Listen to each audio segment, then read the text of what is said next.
Descubre tu posición.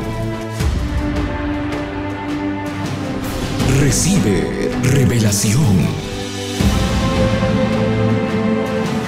Para que tu vida sea desafiada. Tu mentalidad transformada.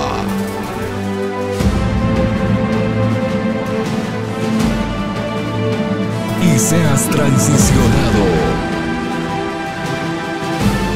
a una vida plena de reino.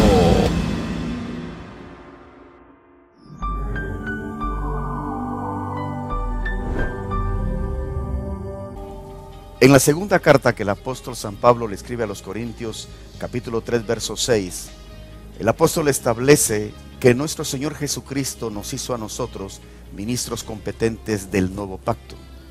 ¿Por qué le llama del nuevo pacto? Porque dice que este pacto no es de la letra, sino del espíritu, porque la letra mata, pero el espíritu vivifica.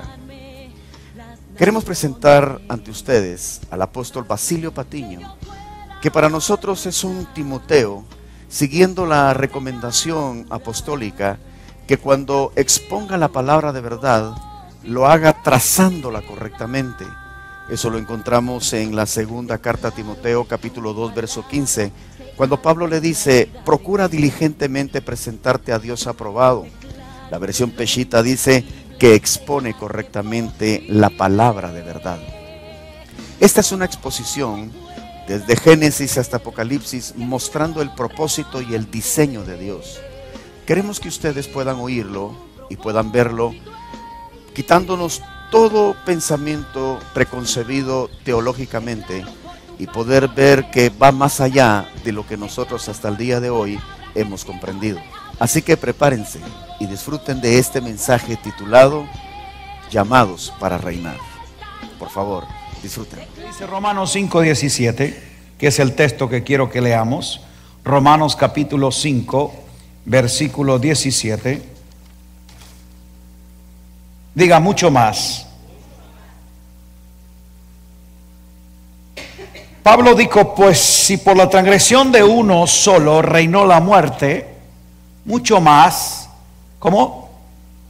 Mucho más reinarán en vida por uno solo, por Jesucristo, los que reciben la abundancia de la gracia. ¿Cuántos la han recibido?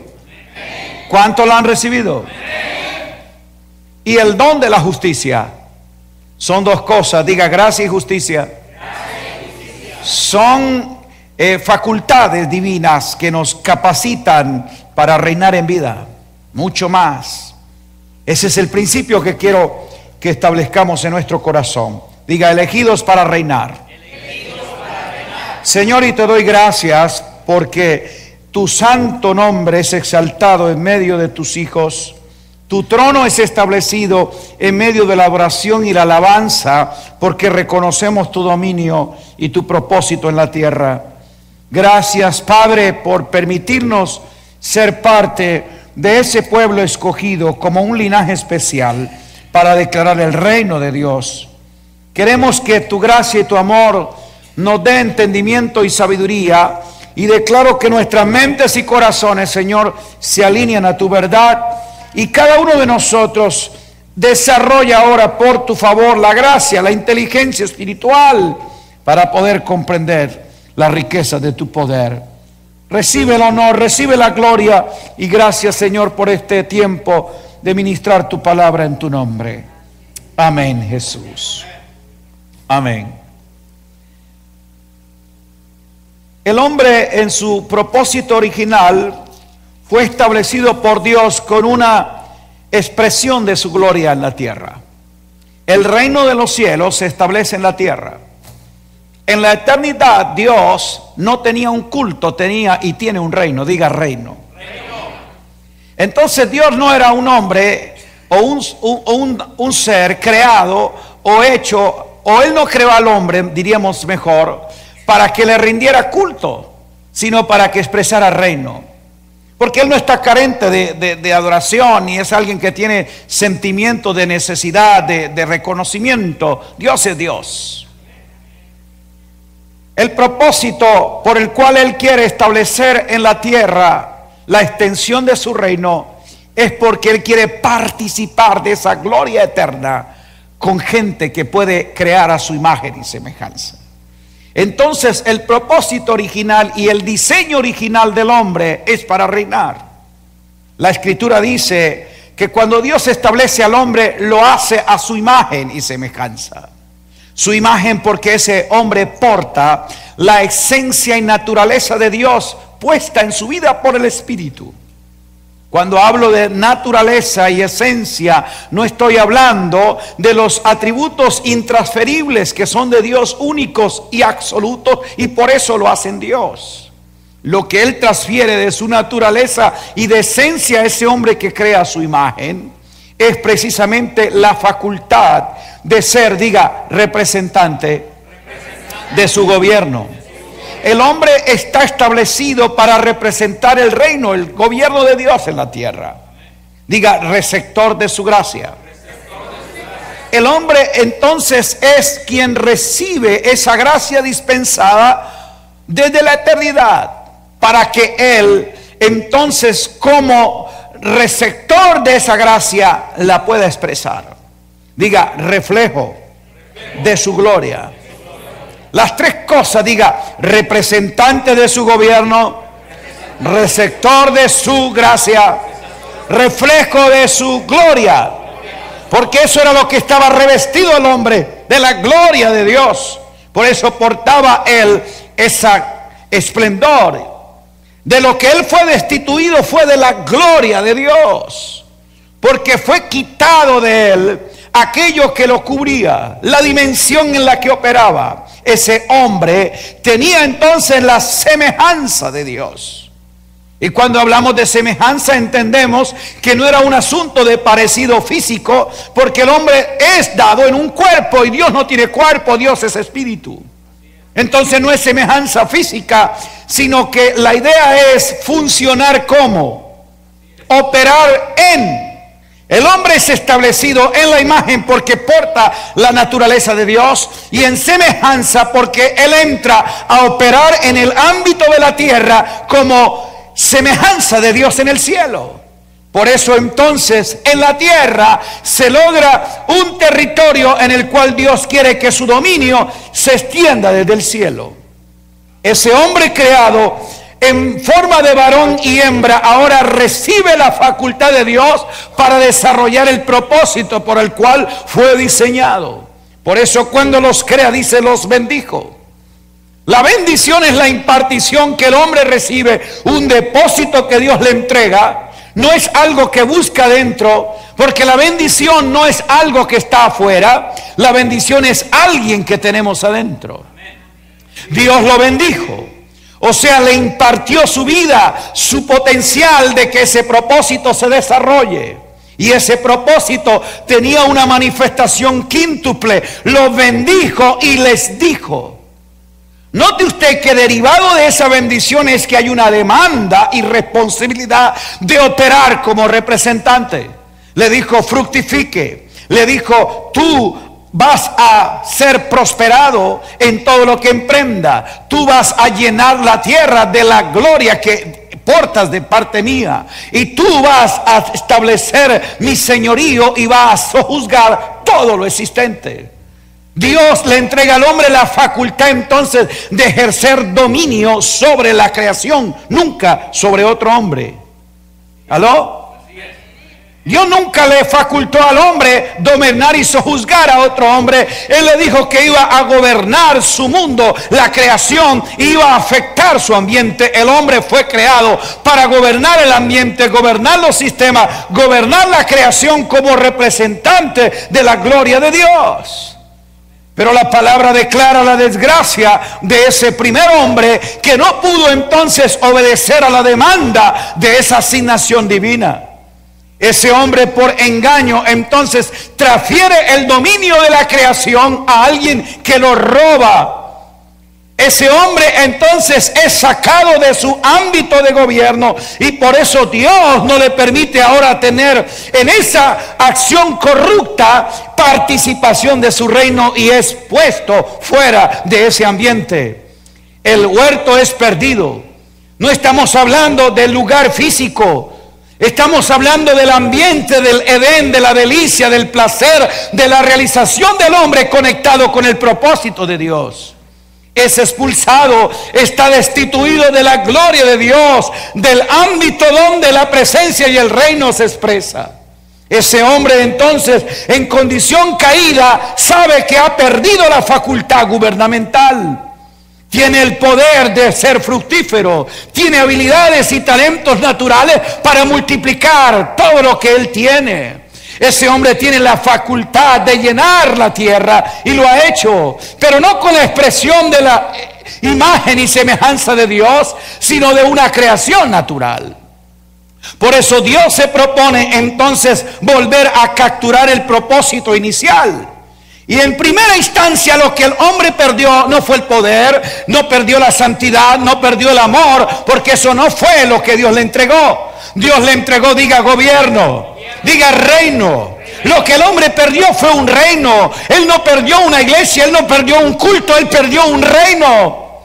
Una facultad de representar la autoridad de Dios legalmente. Aunque ese hombre ha fracasado, Dios no cambia su plan. Cuando el hombre falla en el propósito, parece que Dios incrementa su favor y su gracia y lo amplía. Falla un hombre, entonces dice la escritura que Noé halla gracia. Y dice en Génesis 9:1, y bendijo Dios a Noé y su familia. Diga familia. Ahora el plan de Dios se extiende a una familia. ¿Y qué hace Dios con esa familia en cabeza de Noé? Dice Génesis 9, los bendijo Dios nuevamente, les imparte un depósito suyo y le dice lo mismo: fructifica, multiplíquese, llene la tierra y sojuzgue todo lo creado, porque lo doy en tu mano. O sea, se reafirma el propósito, porque lo que Dios quiere encontrar son representantes de su gobierno que cumplen el propósito de traer el reino de los cielos a la tierra. Ahora Dios entonces establece una familia para que ella ejerza la tarea de llenarlo todo con su gloria y con su gracia. Eso fue lo que recibe Noé. Dice que halló gracia. Él es como receptor de esa gracia, entonces tiene que multiplicarla. Pero la palabra nos declara cómo en un desenfreno y locura, aquel a quien Dios le imparte una bendición, termina por ímpetu afirmando una maldición. Dice que Noé maldijo. De hecho, entonces se comienza el desarrollo de una simiente corrupta de la cual se deriva Nimrod. Nimrod, un hombre prepotente que levanta su propio reino, establece un gobierno anti Dios y hace un culto a su nombre. Dice: hagámonos un nombre. Él excluye a Dios del propósito. Y ahora entonces Babel es el comienzo del gobierno humano. Dios dice que decide raer de la tierra esa descendencia, porque continuamente su pensamiento era el mal. En la mente y en el corazón de toda esa generación había una abierta rebelión contra el reino de Dios. No había aceptación del propósito de Dios. Y dice que Dios le duele en su corazón haber confiado al hombre y hecho al hombre para esto. Y dijo: voy a aniquilarlo todo. Y establece juicio, y en Babel él provoca confusión. Pero dice Génesis 12, pero Abraham, Dios le había dicho. O sea, mire usted que cuando aún Noé aborta el propósito, Dios no cambia el plan.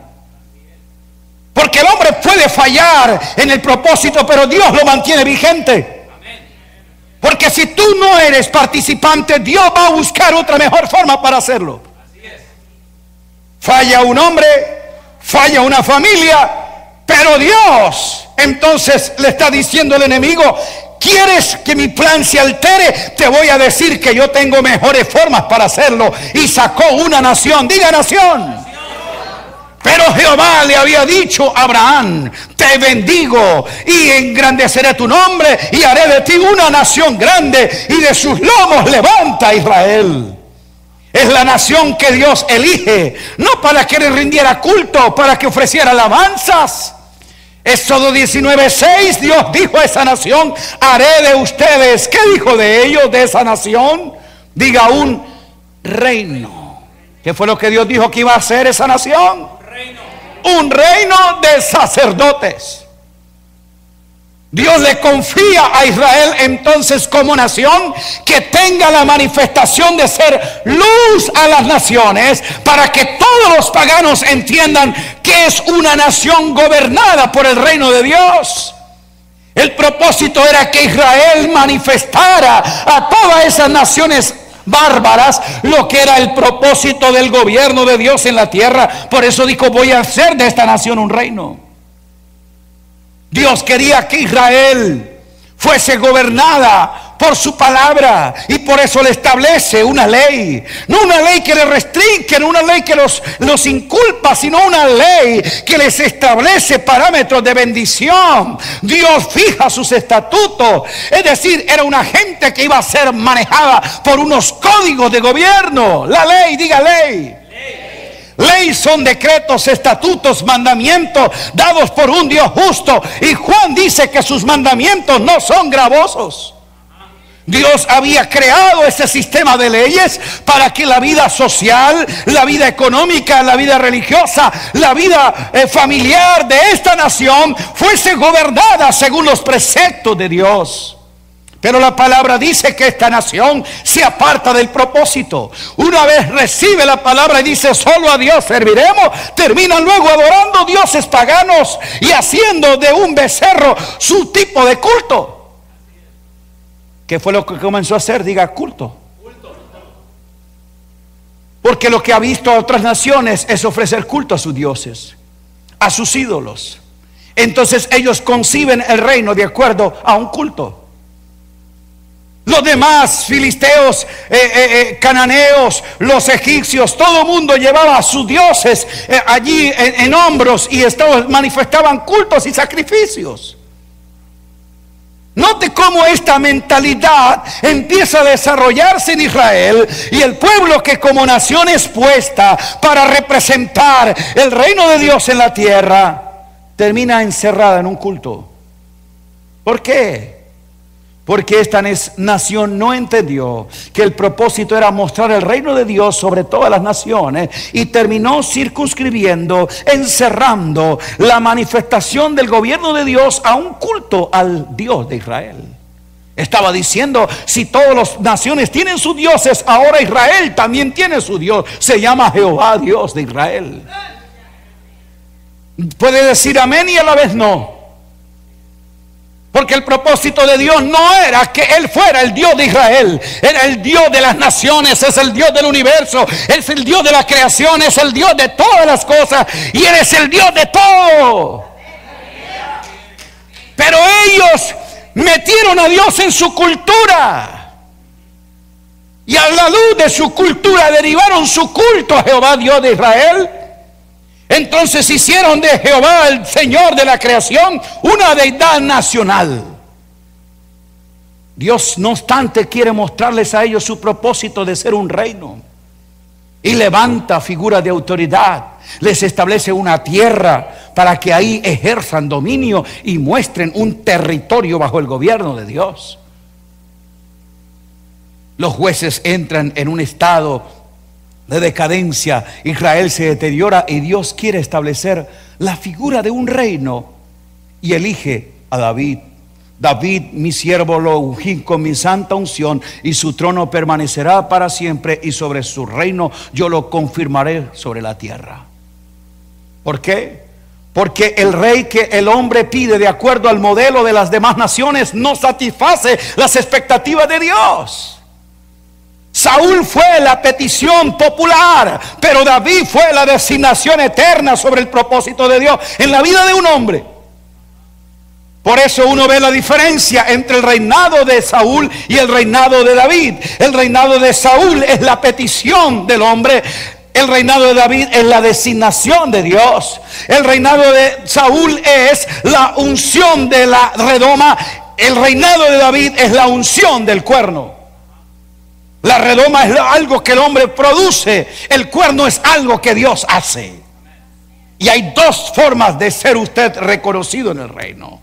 Ese tipo de reino lleva y usa a la gente para su propósito. Y aún las autoridades espirituales, y le dice Samuel: hazme un monumento, reconoce mi nombre delante del pueblo. Es un rey carnal, pensando en su propia imagen, guardando su prestigio, y oprime al pueblo y no lo lleva a su destino profético. Y entrega entonces una nación endeudada, pobre, amargada, afligida. Y dice la palabra que en los días de Saúl, ninguno del pueblo de Israel tenía una espada en su mano.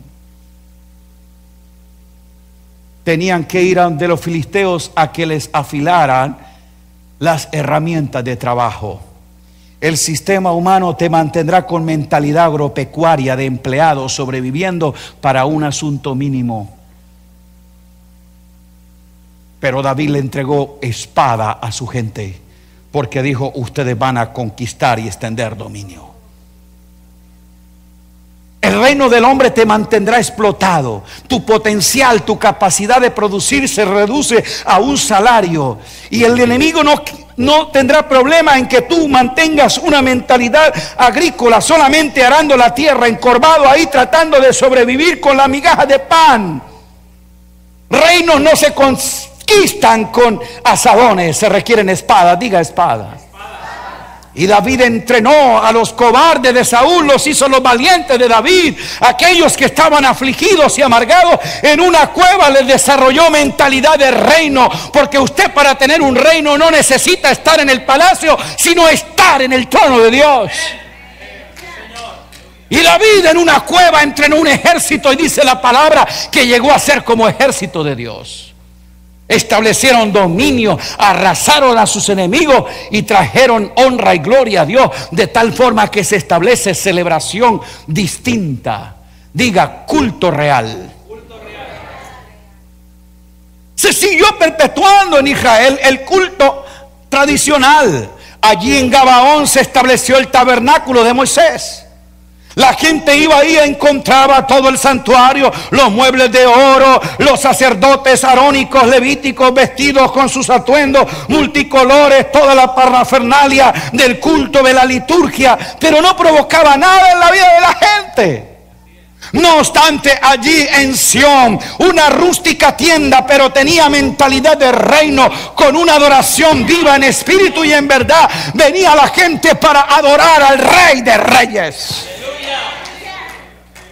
¿Qué hacía allí? Allí un sacerdocio que estaba sobreviviendo de la ofrenda y del diezmo que la gente le daba. Aquí había un sacerdocio que disfrutaba del botín de las conquistas, porque los reyes no ofrendan de los salarios que reciben, sino de los botines que toman.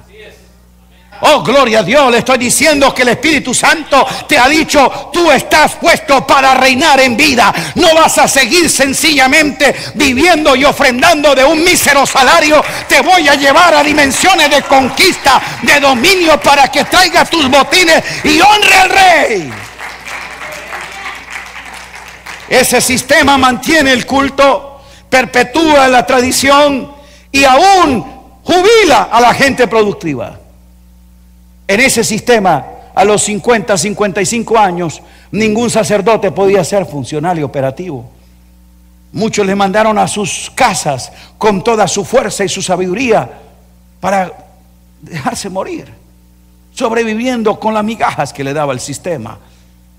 David se dio cuenta que había sabiduría, que había inteligencia, y dijo: les voy a llevar en sus ministerios a otras dimensiones. Etán, Jedutún, Coré, vengan conmigo. Yo quiero que ustedes entren a operar en un sacerdocio con un orden real. Ustedes van a tener mentalidad de culto en el espíritu, no en la tradición. Por favor, ustedes entren ahora y aquí vivan para adorar al Rey. Yo quiero que ustedes interpreten los propósitos del reino. Y cuando David venía con sus botines y todas las conquistas, allí había celebración. Dice la palabra que el pueblo tenía ofrenda, que tenía pan, que tenía abundancia, y todos celebraban. Era la victoria, no pedían por la necesidad. ¿Cuál era el culto allí? Edutún, Coré, están todos. Cuéntame, ¿qué le ha revelado el rey? ¿Qué es lo que ustedes han descifrado? Cánteme de lo que el Espíritu de Dios está trayéndoles a ustedes referente a esta dimensión del reino. Era el tabernáculo de David. Por eso Dios prometió que iba a restaurar, no era el tabernáculo de Moisés en Gabaón, sino el tabernáculo de David.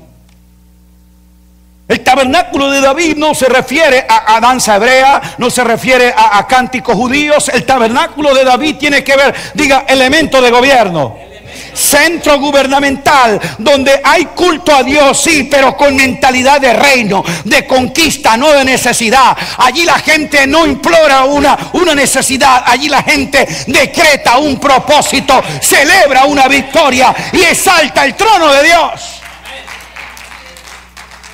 De hecho, la Escritura nos dice en el libro de Hechos, capítulo 15, que cuando se habla de la restauración del tabernáculo caído de David, no está hablando de culto, está hablando de dominio, está hablando de expansión, está hablando de conquista. Hechos 15, versículo 15.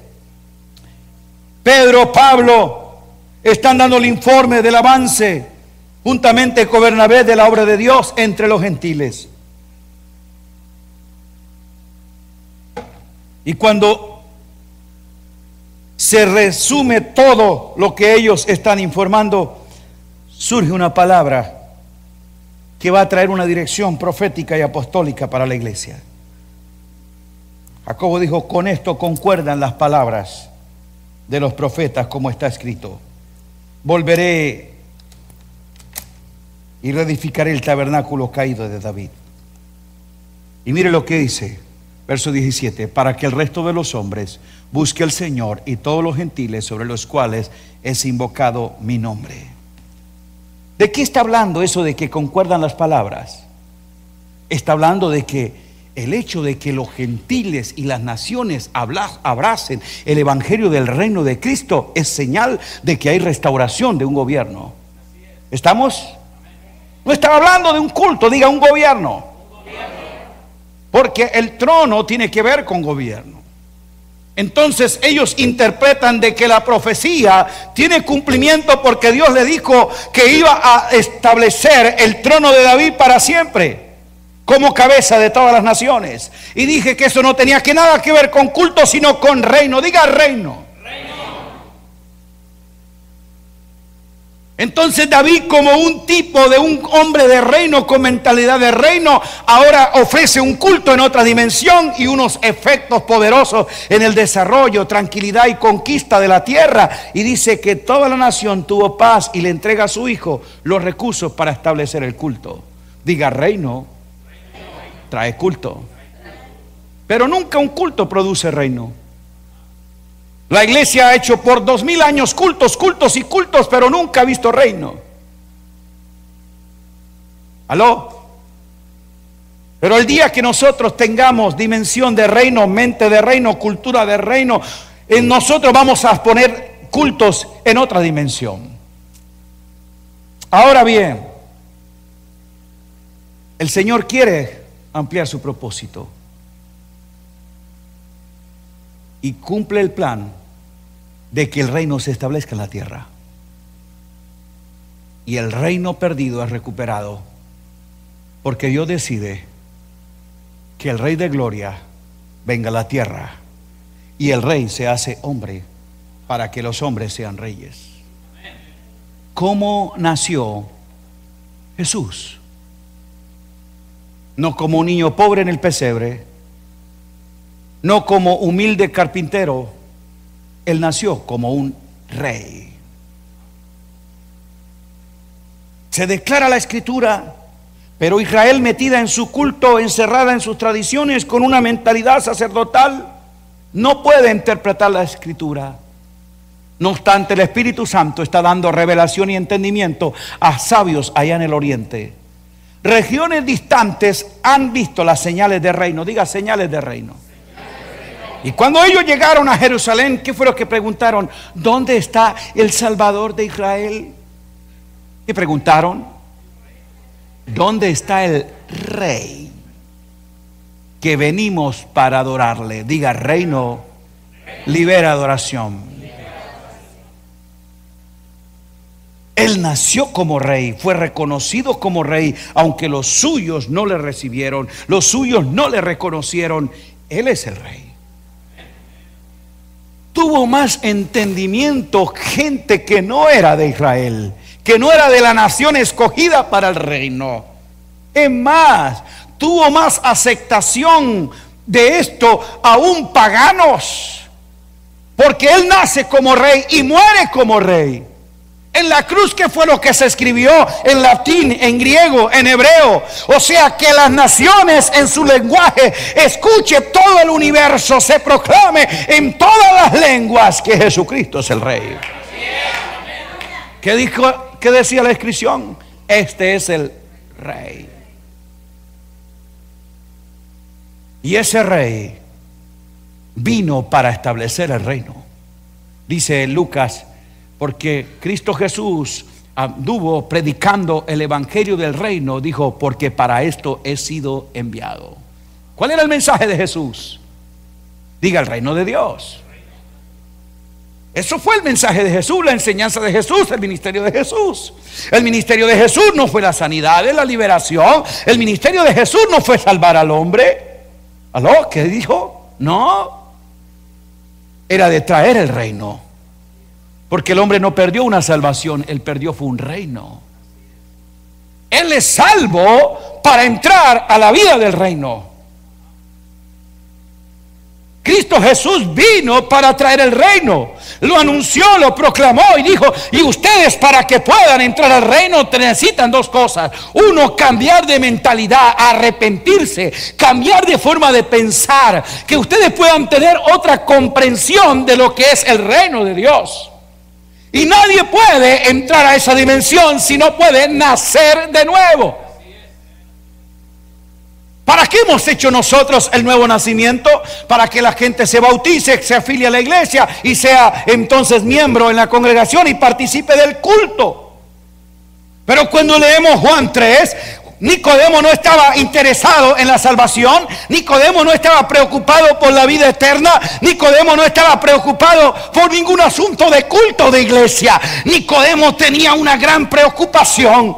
Dijo: maestro, sabemos que has venido de Dios, porque nadie puede hacer estas señales si no es un rey, si no es un enviado.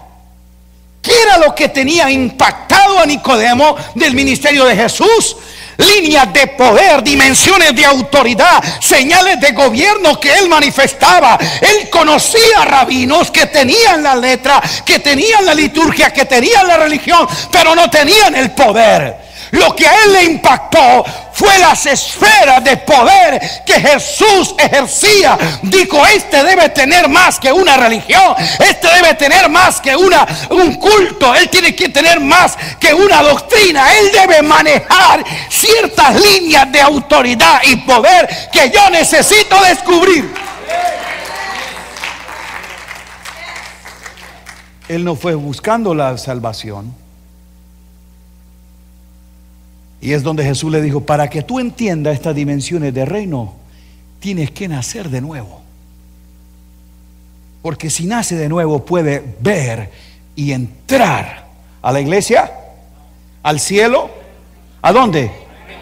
Al reino de Dios. Ahora, y cuando Jesús pensó en reino, quería entonces ampliar el propósito para el cual había venido. Los suyos no lo recibieron. Entonces el hombre aborta el propósito. Noé y su familia tampoco lo cumple. Israel como nación ha fallado a Dios. Y dije que cada vez que alguien estropea el plan, Dios no cambia el propósito, sino que lo mejora. Dijo: no pudo un hombre, no pudo una familia, no pudo una nación, entonces voy a hacer una iglesia. Yo edificaré mi iglesia. Porque la iglesia son hombres y mujeres de todo tribu, pueblo, lengua y nación. Un cuerpo que representa el reino más allá de una cultura. Creí que usted se iba a alegrar por esto. Si yo fuera, usted gritaría aleluya. Porque Jesús le dice al diablo: te voy a mostrar ahora la mejor manera de que mi reino se establezca en la tierra. Y dijo: yo edificaré mi iglesia. Yo voy a diseñar, yo voy a estructurar mi iglesia. Claro, nuestra mentalidad religiosa, nuestra mentalidad sacerdotal nos identifica iglesia con un asunto.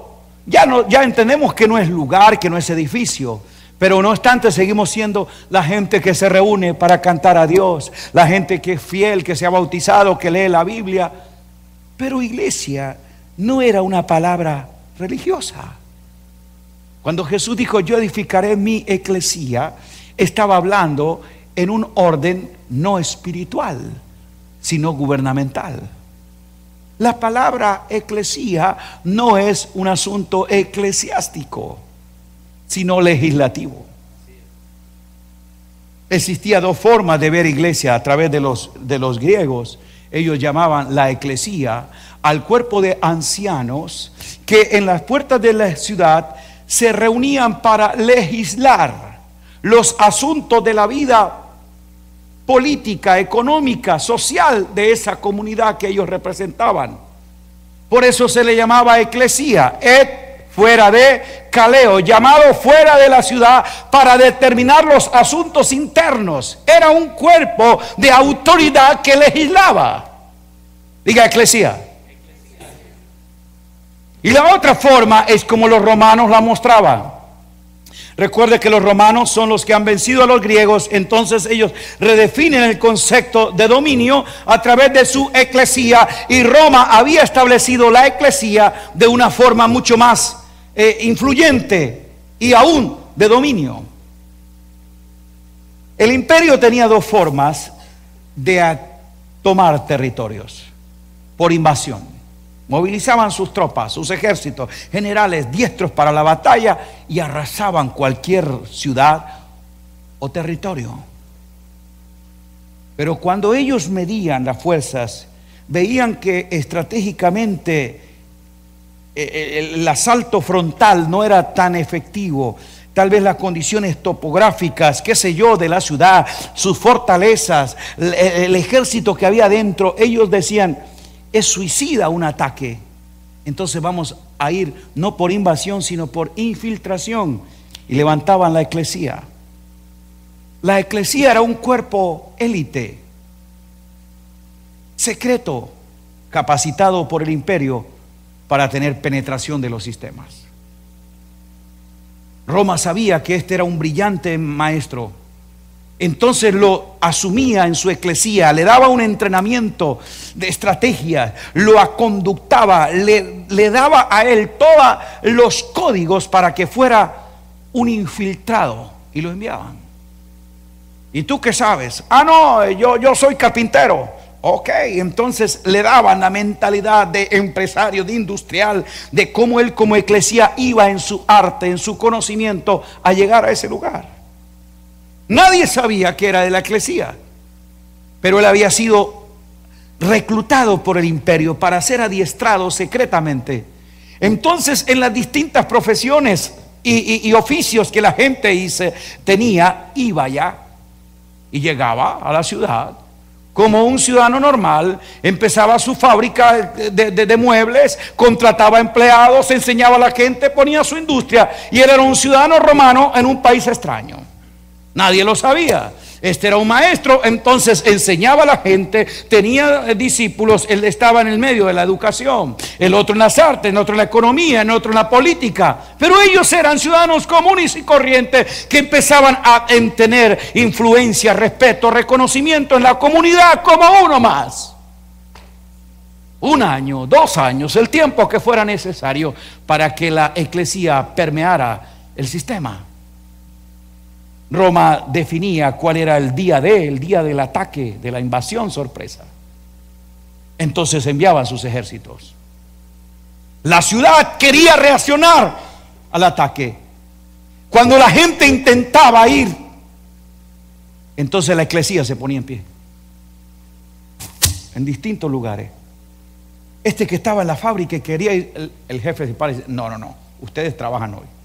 yo soy de la eclesía romana. El otro alumno quería ir a tirar piedra. No, ustedes no van, yo soy de la eclesía romana. Y empezaban a crear un freno en todos los frentes. La eclesía se encargaba de neutralizar la fuerza reaccionaria de la ciudad, porque en los distintos medios ejercían representación. Nadie lo supo durante el tiempo que estuvo allí, pero estuvieron haciendo un trabajo de penetración y dominio. La ciudad ahora estaba expuesta a que el ejército entrara. Con esa idea fue que Jesús dijo: yo edificaré mi eclesía. Y nosotros levantamos templos para hacer cultos. Algo está mal. Dejamos de ser la eclesía, la gente que va a los sistemas, que los penetra. La eclesía es aquella gente que se reúne el domingo, me voy con él, aleluya, gloria a Dios. Y aquí cantamos amén, gloria a Dios, aleluya, cada quien con la suya, y el lunes se va a lo suyo. Solo el domingo hay idea de iglesia ofreciendo culto, pero no tocamos sistemas, no tenemos penetración, no tenemos influencia, no tenemos certeza, convicción de que representamos un reino, que estamos permeando el ambiente, y no importa si sea nuestro vecindario, el hogar, la casa, la empresa, el colegio, donde tú estés, eres eclesía y tienes el poder de traer el reino de Dios a ese lugar. Estos sistemas serían trastornados cuando la eclesía de Cristo se levante a ejercer su influencia y cambio. Pero nosotros, no, hermano, aleluya, no falte el domingo, no falte el lunes, el martes, el miércoles, venga al culto. Y nos sentimos contentos que la gente venga al culto, pero no ejerza influencia, transformación y cambio. Nosotros nos reunimos como eclesía para ser entrenados. Qué poderoso que tú entres, aunque sea allí, hermano, en esa opción comunal, por lo menos en la junta de gobierno de la escuela, de la guardería, aunque sea. Sí. Porque por lo menos allí yo me levanto y digo, no, ¿qué cuento es Halloween? Mi hijo no puede participar de esto. Yo le voy a traer un programa mejor. Voy a hacerle Halloween. Viento santo, mejor. ¿Aló? Le llevo una propuesta, le digo por qué no se tiene que hacer esa fiesta pagana, y estoy ejerciendo influencia y transformación de ambientes. ¿Aló? Aunque sean cosas pequeñas, pero la eclesía diga de menos a más, diga mucho más. ¡Qué poderosa sería la eclesía si cada uno de su cuerpo estuviese esos miembros secretos, élite, en cada ámbito ejerciendo transformación? Escúcheme, hermano, si nosotros no gobernamos, otros nos gobiernan. La eclesía sería poderosa si cada uno de sus santos estuviese en sus distintos ámbitos ejerciendo dominio. Diga, el reino es para los santos. Daniel capítulo 7 declara 3 veces que el reino será dado a los santos del Altísimo. ¿Para quién es el reino? Dice Romanos 5:17, reinarán en vida los que reciben la abundancia de la gracia. ¿Quiénes lo han recibido? Y el don de su justicia. Nosotros, hermano, hemos distorsionado el concepto de eclesía, porque lo hemos centrado en culto, en templo y en iglesia. La iglesia primitiva no tuvo templos, pero sí tuvo eclesía. Mientras esa iglesia entendió la dimensión de penetración, de cómo ella podía ejercer el poder que le había sido dado en todas partes y en todo lugar, iban anunciando y estableciendo el reino de Dios. esa eclesía empezó a penetrar comunidades judías, romanas, en distintas provincias, de tal forma, hermano, que en 200 años habían creado una infiltración desde los barrios marginados, como dice Pablo, hasta en la casa de César se ha oído del mensaje del reino. Diga, desde la choza al palacio.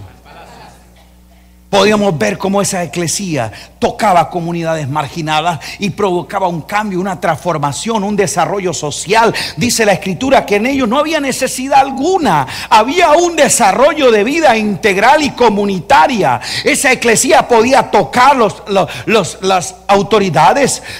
Ella podía llegar a sacerdotes que se convertían, a Aristarco el tesorero, a Dionisio el areopagita. O sea, entraban a niveles de poder, enfrentaban reyes, procónsules, tocaban autoridades, persuadían a reyes como Agripa, industriales como Filemón, mujeres como Lidia que ejercían dominio comercial. Esa eclesía llegaba a todo. Mire, era tanto su poder de penetración que la gente dijo: estos que trastornan el mundo entero también han llegado aquí. ¿Y sabéis qué empezamos nosotros? Esos que trastornan el mundo entero también han llegado aquí. Hay 200 aleluya gritando con la pandera: Cristo viene, aleluya. O echando aceite en las calles. No, lo trastornaban. Quiere decir que rompían los sistemas imperantes, y en Éfeso podían crear que un sistema de iniquidad se fuera al suelo. Eso es trastornar el mundo. Oye, el mundo nos tiene trastornados a nosotros, hermano. Al revés. ¿Sí o no? El mundo. ¿Qué pasó? Porque esa eclesía perdió su poder de penetración y vendió su dominio a un sistema que le entregó templos, pero le quitó la eclesía. El papado, el obispado, se casa con el imperio. Empiezan a construir templos y perdieron la eclesía. Aló. La degeneración de la iglesia fue haber cambiado su mentalidad de reino para tener mentalidad de culto. Y derivado de ello, movimientos basados en misas, cultos, sacerdocio. Y nosotros nos hicimos expertos sacerdotes, pero pésimos reyes. ¿No nos educaron así? ¿Cómo nos entrenaron a nosotros? ¿Para hacer qué? Fieles creyentes al culto. Gente fiel a la iglesia. ¿Sí o no? Nadie me dijo a mí que había entrado al evangelio del reino, que yo había nacido de nuevo para entrar al reino, que se me iba a discipular como evangelizador del reino y que yo estaba en este mundo para traer el reino de Dios. Nadie me dijo a mí eso. Entonces la iglesia se entrenó en el sacerdocio y perdió el reinado. ¿Qué dice Apocalipsis? Que Él nos lavó con su sangre y nos hizo ¿qué? Reyes. ¿Nos hizo qué? Reyes. Reyes primero y luego sacerdotes. Por eso vosotros sois real. Aló. Creo que distorsionamos el orden. Es más, ni siquiera el orden sacerdotal es correcto. Ni siquiera el orden sacerdotal, porque nos hizo reyes y sacerdotes. Y muchos tenemos más mentalidad de sacerdote levítico que según el orden de Dios. Dice Hebreos que Él nos hizo sacerdotes según el orden de ¿quién? ¿De quién? Melquisedec. Lea Hebreos 7:1. Hebreos 7:1 y 2 dice que hemos sido sacerdotes según el orden de Melquisedec. Y Hebreos 7:1 dice: y este Melquisedec fue primeramente rey. Véalo, no estoy inventando nada, por favor. ¿Ayudas a encontrarlo? Hebreos 7:1 y 2. Si usted lee Hebreos 7:1 y 2, se menciona a Melquisedec y 4 veces En español o en inglés va a decir lo mismo, que es rey. Rey de Salem, Sí, ¿qué más? sacerdote del Dios Altísimo, Sí. que se encontró con Abraham cuando regresaba de la matanza de los reyes y lo bendijo. ¿Y el 2? A quien también Abraham dio la 10ª parte de todo. Primero, Estás en Hebreos 7:1. 7:1. ¿Y ya el estaba en 2? el 2, sí. A quien Abraham también dio el 10% de todo. Primero siendo por interpretación como rey de justicia. Aló. ¿Qué dice ahí? Que primero, ¿por qué? Rey de justicia, interpretación de rey de justicia. Y después también como rey de Salem, que es el rey de paz. ¿Cuántas veces menciona que es rey? 4 veces. ¿Cuántas veces menciona que es sacerdote? 1 vez. Diga primeramente. Melquisedec era un rey. Por eso, hermano mío, nuestro sacerdocio, cuando es real, tiene una dimensión de reino. Cuando es de templo, tiene una dimensión de culto. Y Abraham, cuando ve a Melquisedec, que es una preencarnación del Cristo Rey, dice que va a ofrecerle a él honra y le da los diezmos. Pero los diezmos ¿de qué? ¿De qué? No de su sueldo, no de sus cosechas, sino de sus conquistas. Porque los reyes no ofrendan de lo que ganan, sino de lo que conquistan. Yo creí que usted eso lo iba a alegrar. No, claro que sí. Porque le estoy diciendo es que usted no va a vivir para ofrendar de un salario, sino de una conquista. Que a este cuerpo de reyes Dios nos va a meter a dimensiones de dominio, de conquista, para recobrar lo perdido y que Cristo ya hizo efectivo, de tal forma que cuando vengamos a celebrar culto con mentalidad de reino, no traemos a una parte de nuestro mísero salario, sino que estamos trayendo honra de nuestra conquista. Alabado sea Dios.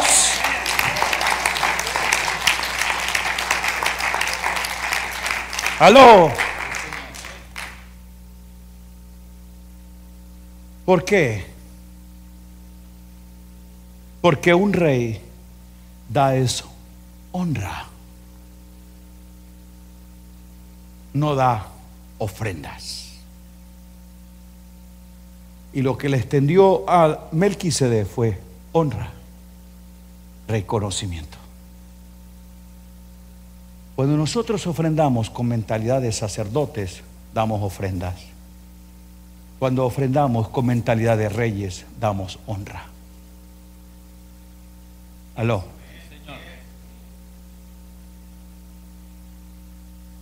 Ya esta parte de la honra y del dar no nos gustó. Botín, conquista, gloria a Dios. Pero yo no escuché mucho amén, mucha aleluya.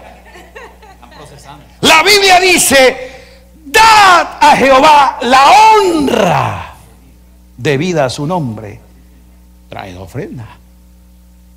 Honra al Señor con tus bienes. Cuando la reina de Saba se presenta a Salomón, no vino a traerle una ofrenda, vino a traerle una honra. Y ella le trajo especies, oro, presentes, le trajo honra, porque reconocía la sabiduría del rey Salomón. Y Jesús dijo: y he aquí alguien más grande que Salomón entre ustedes, porque yo he traído verdaderamente el reino de Dios a la tierra.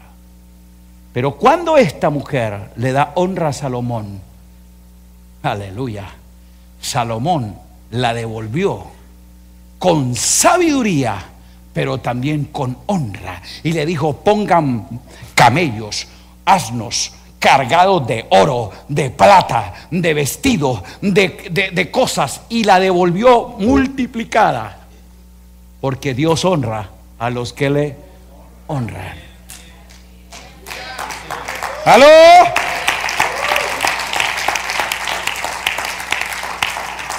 Esto está tan bueno que vamos a levantar una honra. Así, Señor, así es, así es.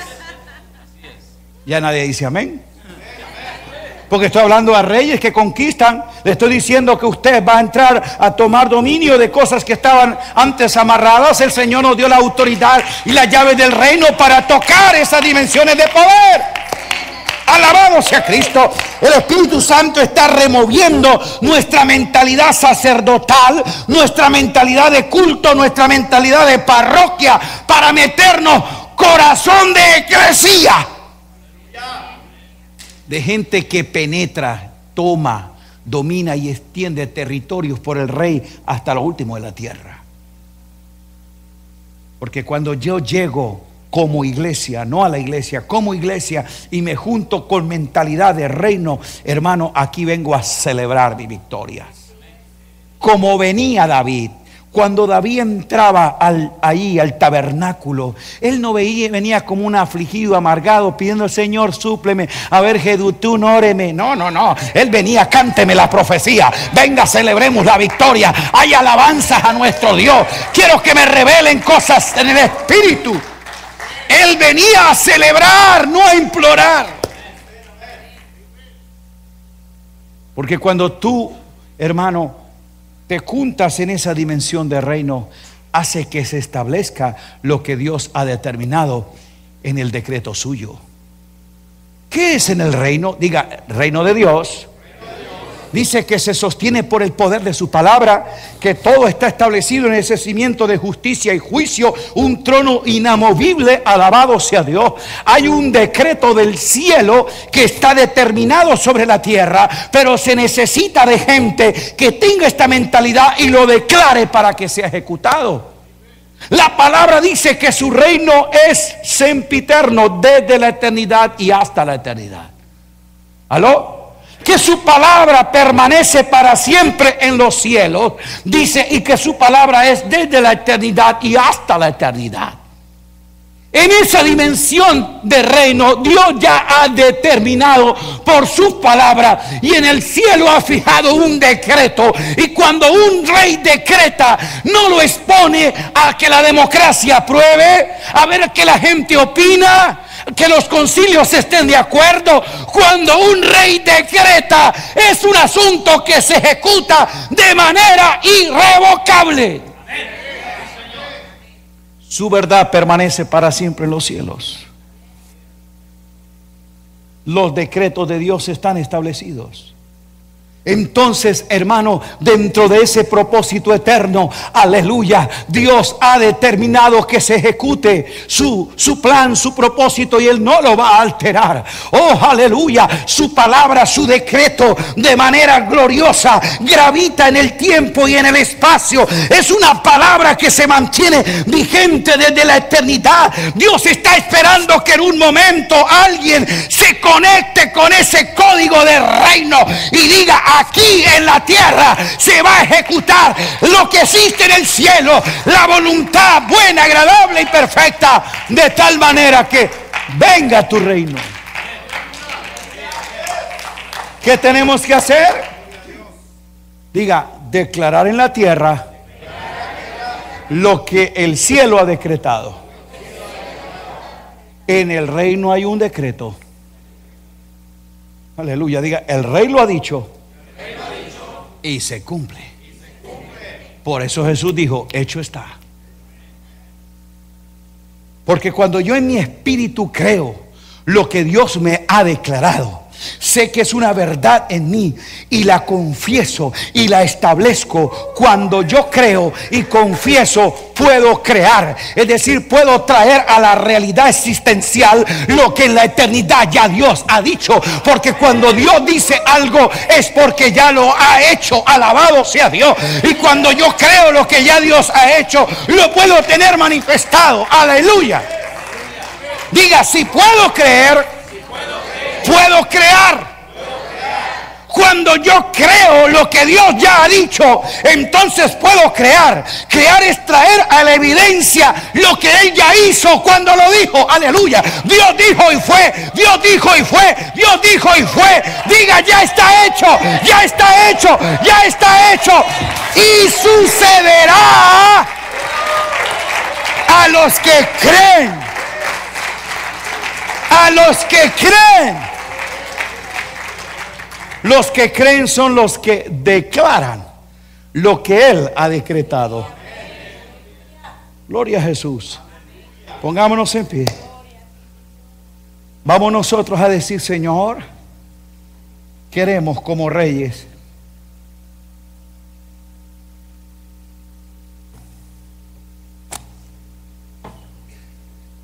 definir nuestros niveles de revelación. Amado mío, yo quiero asegurarte algo. De corazón te lo declaro. Diga: Cristo, iglesia y reino son conocidos por revelación. Jesús dijo: esto no te lo reveló carne ni sangre, sino mi Padre que está en los cielos. Una cosa es conocer la teología del reino y otra cosa es la revelación del reino. Una cosa es conocer la doctrina cristiana y otra cosa es saber que Cristo el Rey ha sido revelado. Diga: revelación. Es la realidad que el Espíritu revela, establece, afirma en mi espíritu, de espíritu a espíritu. Y solo con una revelación del trono es que yo puedo comprender la dimensión del reino. Isaías capítulo 6 nos dice que cuando él entra, el profeta Isaías, ¿a dónde entró? Al templo.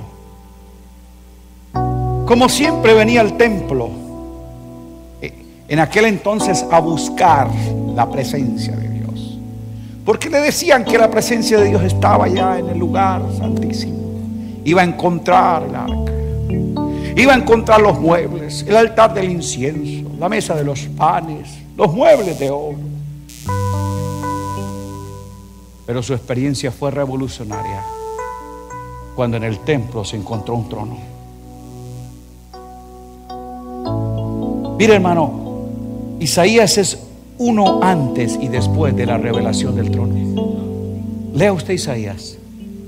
Parece que su mensaje, su corazón, cosmovisión de la gente, de la historia cambia cuando ve el trono. Capítulo 1 al 5, yo veo a un profeta fustigante que increpa a la gente. Pueblo cargado de maldad, gente pecadora, habéis profanado los atrios, dejado el culto, presentando ofrendas manchadas con sangre. Denuncia que el pecado, el culto, la ley, el sacrificio, la ofrenda. Pero cuando vio el trono alto y sublime y sus faldas llenaban el templo. ¿Sus faldas qué? Aleluya, diga: el trono cubre el templo. Mis ojos han visto. ¿A quién? Al Dios amoroso, el que me bendice. Mis ojos han visto a qué? Al Rey. Mis ojos han visto a qué? Porque en un trono hay un Rey.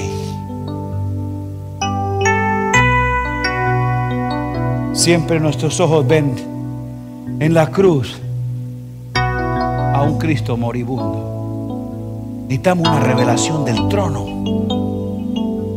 porque cuando yo vea al Rey, me veré a mí mismo. Acepto que no soy nada y que Él es todo, y entonces estaré dispuesto para decir: Señor, sí quiero lo que tu reino establece. Y el capítulo 7, ya Isaías es otro. Comienza a hablar del nacimiento del Mesías, comienza a hablar del ungido que vendrá. comienza a declarar el reino suyo que es sempiterno, su principado será sobre su hombro, y comienza a declarar todo el propósito del reino de Dios en las naciones. De hecho, él comienza a hablar del pecado de Moab, condena a Sidón, da una profecía sobre Tiro, confronta a las naciones. O sea, este hombre como que ahora tiene una dimensión mayor del reino, porque está diciendo: el rey que yo vi allí en ese templo tiene dominio no solamente sobre el territorio de Israel, él ejerce dominio sobre las naciones de la tierra. Su mensaje cambia, su perspectiva cambia, porque vio el trono. Esa es la revelación de Apocalipsis. Diga: el trono. Por eso capítulo 1 es la revelación de Jesucristo, no el que está caído, no el moribundo, sino el que está vencedor. Diga: el rey. Capítulo 2 y 3 es la visión de la iglesia del reino. Y capítulo 4 comienza diciendo: sube acá y te mostraré. ¿Y qué fue lo que vieron? Dígalo: un trono. A partir de entonces, capítulo 4, la palabra trono es la palabra central del libro de Apocalipsis. Todo se deriva del trono. Culto, adoración, juicios, gobierno, todo se deriva del trono. Y comienza y cierra el Apocalipsis diciendo que allí, en esa ciudad de Dios, ¿qué es lo que se ve en el centro? Un trono, y del cual corre un río que riega todo. Aplauda el nombre de Cristo Jesús. Aleluya. Que el Espíritu Santo nos dé una revelación del trono para ver el rey y entender el reino, de tal forma que nuestra mentalidad de templo ahora pueda establecer reino. ¿Aló? ¿Dónde están los reyes? Por eso Pablo dice: si por uno se alcanzó esto, mucho más, diga mucho más, en Jesucristo reinarán en vida los que reciben. ¿Cuántos lo han recibido? Dos cosas tú has recibido: la abundancia de la gracia, porque la gracia es lo que me habilita para tener mi relación correcta con el rey, y el don de la justicia, porque es la palabra legislativa que me da la autoridad para ejercer dominio. Esas dos cosas yo las he recibido. Diga mucho más. Diga mucho más. Que el Señor remueva de nuestras mentes todo pensamiento sacerdotal, toda mentalidad de culto, toda mentalidad eclesiástica, y nos dé una revelación del reino para que nosotros podamos decir de verdad: yo soy real sacerdocio. Diga: reyes y sacerdotes. Diga: reyes y sacerdotes. El mundo no necesita más cultos. Estos sistemas no necesitan más cosas de las que hacemos en nuestras reuniones. Este mundo espera la manifestación gloriosa de los hijos del rey. Diga: reino. Gloria a Jesús. Tome la mano del rey y de la reina que está al lado. Vamos. Afírmale con una palabra de autoridad. Va a declarar el decreto, lo que Dios ha establecido. Hermano, esto que le llamamos Santa Biblia no es un libro de culto. Este no es el misario evangélico donde está la porción que leo y los salmos que canta. Este es un libro de gobierno,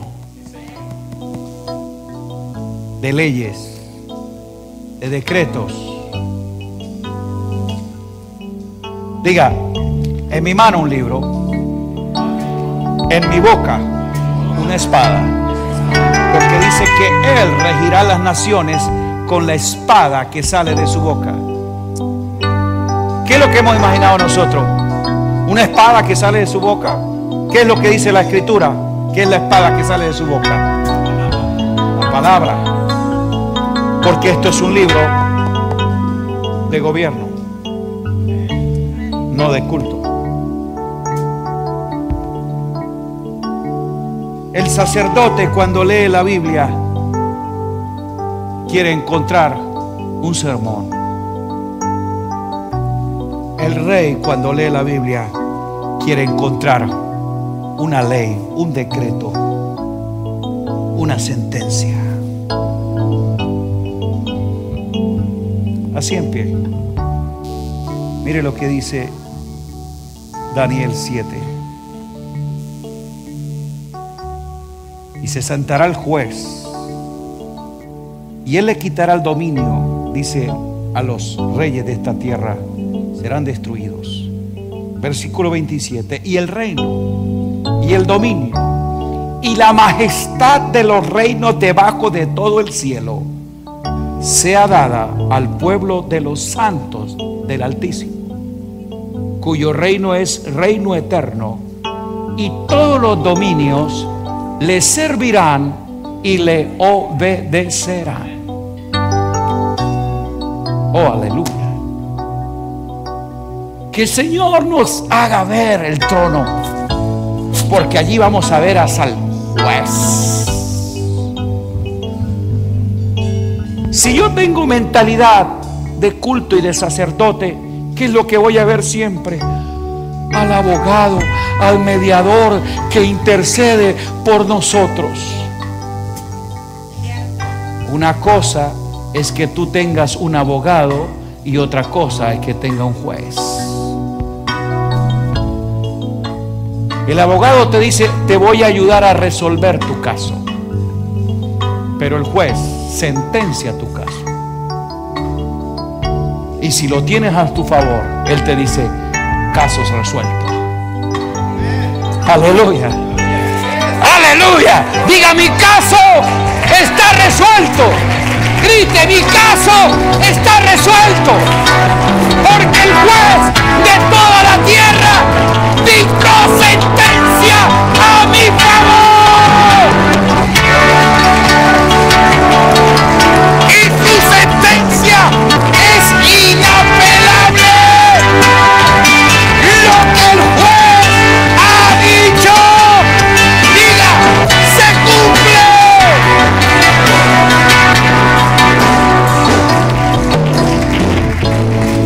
Este es mi decreto.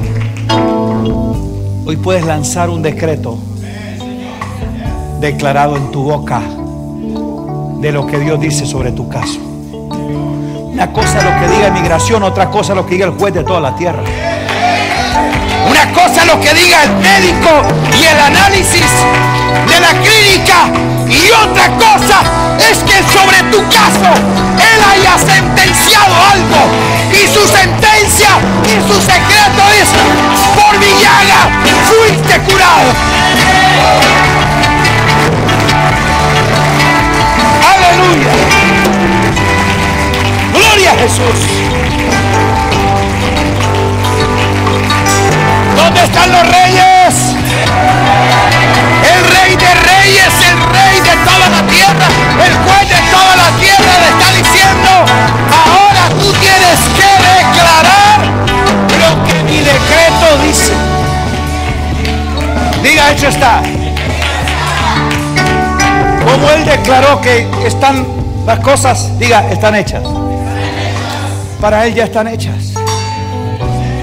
Y cuando yo creo lo que Él ya ha dicho, puedo crear lo que Él ya ha hecho. Él ya lo hizo. Que no lo vea, que no lo tenga, no quiere decir que no está. Diga, Él ya lo hizo. Diga, hecho está. Vamos a declarar, diga, hecho está. Usted lo puede crear si puedes creer. Y la única forma que tú puedes saber si crees es que tú declares lo que Él ha decretado. Y lo que Él ha decretado en el cielo, digo, será hecho aquí en la tierra. Alabe el nombre de Cristo Jesús.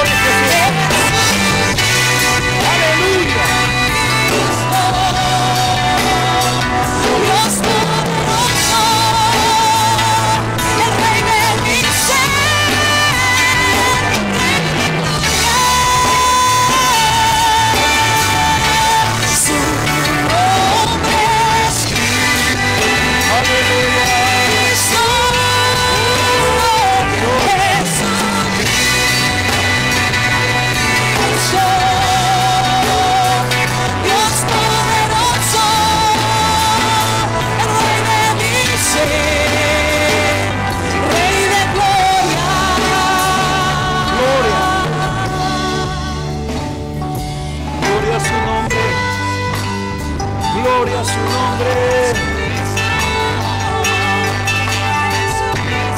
Levante tu voz en alabanza, en honra al Rey. Vamos, vamos. El Rey de mi ser. Aleluya. Poderoso. Poderoso. Gloria.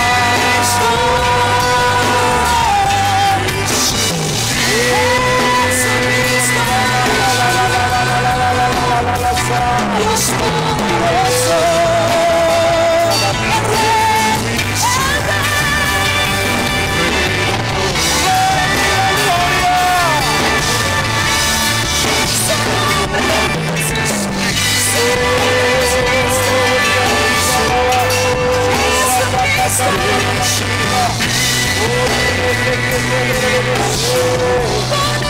el Rey, Dios poderoso, el Rey de mi ser, Rey de gloria.